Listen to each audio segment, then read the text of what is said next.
There are times in life that can feel so overwhelming that it feels like a monumental task to even get through the day.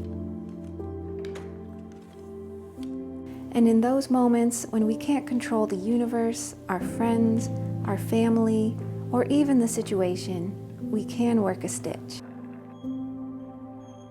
It's a small thing, knitting a stitch, but huge when you think about it. We knit a stitch, and then another, and another, and yes, somehow another.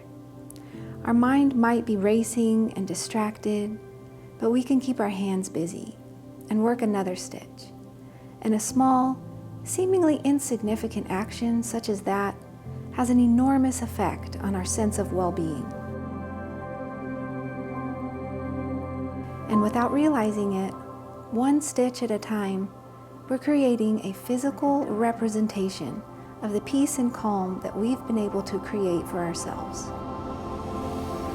And when life feels overwhelming down the road, you'll be able to look at the item you made and know that you can do big things, just one tiny piece at a time.